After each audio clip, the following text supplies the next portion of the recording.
बिस्मिल्लाहिर्रहमानिर्रहीम। One of the very important topics जो कि वेरी हाई यील्ड है, वेरी हाई यील्ड, इसमें से बहुत ज़्यादा क्वेश्चंस आते हैं, वह है हाइपर सेंसिटिविटी। ठीक है, हाइपर सेंसिटिविटी की 4 टाइप्स होती हैं, टाइप 1, टाइप 2, टाइप 3 और टाइप 4। ठीक है, अच्छा जी, जो टाइप 1 है इसको हम कहते हैं एलर्जिक, एनाफ्लेक्टिक एंड एटोपी। ठीक है, मीन्स के इसमें होगा ये टाइप 1 है IgE dependent, IgE dependent.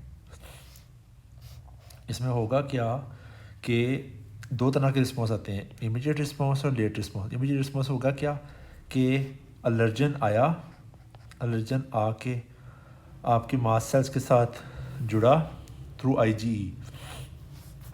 IgE से मास्ट सेल्स एक्टिवेट हो गए, एक्टिवेट हुए तो डीग्रेनुलेशन हुई उनकी। डीग्रेनुलेशन से क्या मुराद है कि ऐसी चीज़ें मास्ट सेल्स में से निकली लाइक हिस्टामीन और ट्रिप्टेस, हिस्टामीन और ट्रिप्टेस। इस वजह से हम लोग एनाफ्लेक्सिस के पेशेंट में बाज़ का हमें डिफ्रेंशिएट करना होता है कि शॉक की रीज़न एनाफ्लेक्सिस ये है या कोई और चीज़ है, तो हम लोग ट्रिप्टेस लेवल करवाते होते हैं। ठीक है, तो ये हिस्टामीन और ट्रिप्टेस जाके क्या करेंगे, ये जाके आपकी सेल वॉल डैमेज करेंगे, एंडोथेलियल डैमेज करेंगे, ब्रोंको कंस्ट्रिक्शन करवाएंगे, ब्रोंको कंस्ट्रिक्शन। ठीक है, और एलर्जीज करेंगे। ठीक है, अच्छा जी, जो टाइप 1 हाइपरसेंसिटिविटी की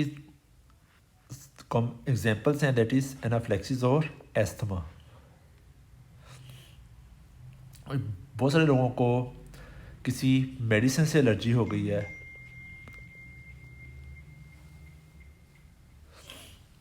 या किसी फूड से एलर्जी है। आपने देखा होगा पेशेंट ने पीनट खाया और वो फूल गया, उसको उससे फ़ौरन एलर्जी हो गई, तो इससे इमीडिएट रिस्पॉन्स आता है। तो this is type 1 hyper sensitivity.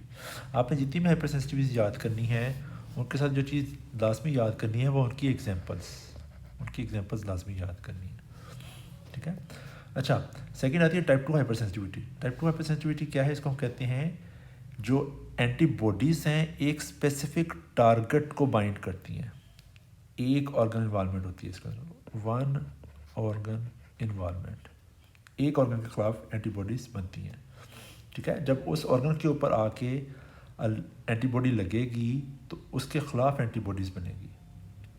ठीक है, वो वाला ऑर्गन की सेलुलर डिस्ट्रक्शन होगी, इन्फ्लेमेशन होगी और सेलुलर डिसफंक्शन होना शुरू हो जाएगा।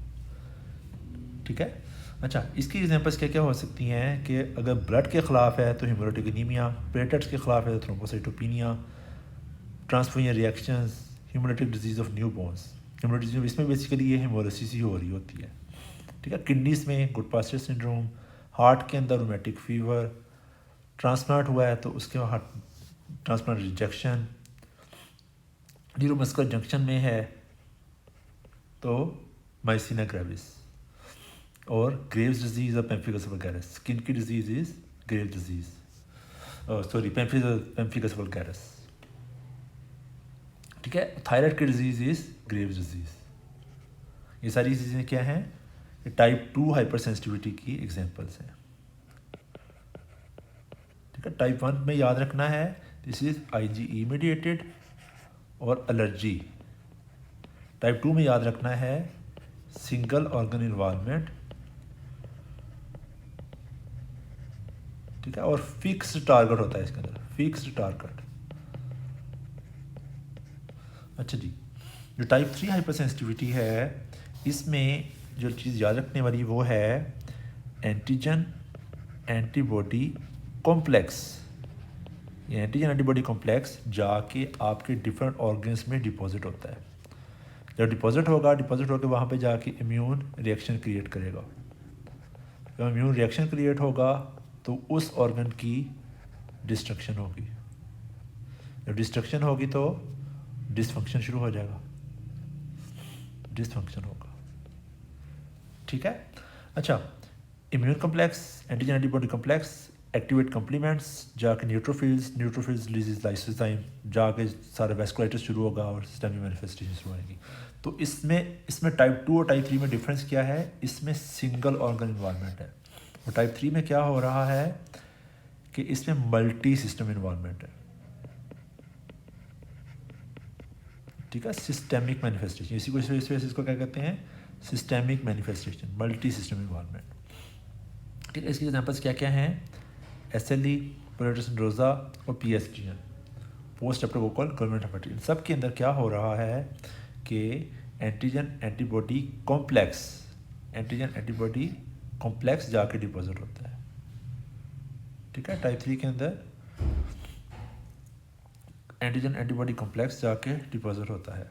इसकी SLE के अंदर बॉडी में हर ऑर्गन के खिलाफ एंटीबॉडीज़ बन रही होती हैं।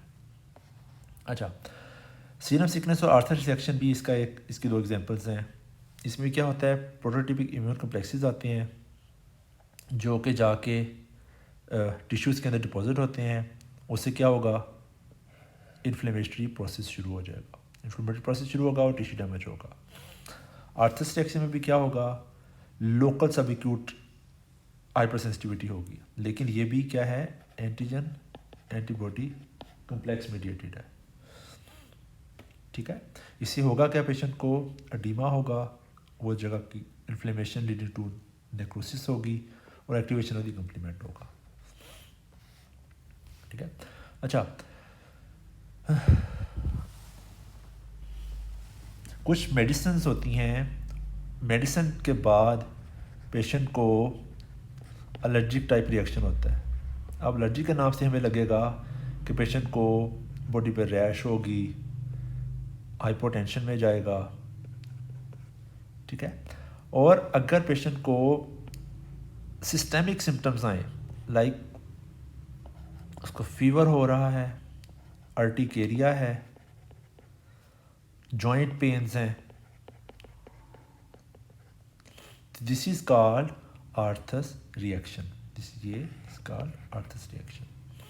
ठीक है, बहुत सारे ड्रग्स के साथ होता है। मोस्ट कॉमनली ये हमारी पेनिसिलिन के साथ होता है। Penicillin are very notorious for its allergic reactions. ठीक है, IgE mediated reaction is anaphylactic type 1 hyper sensitivity, और पेशेंट को अगर fever, lymphadenopathy, joint pains, that is type 3 Arthus type reactions. अच्छा, last one is type 4 hyper sensitivity, इसको हम delayed hyper sensitivity भी कहते हैं। सबसे आखिर में है, इसको हम लोग डिलेड हाइपर सेंसिटिविटी भी कहते हैं। This is basically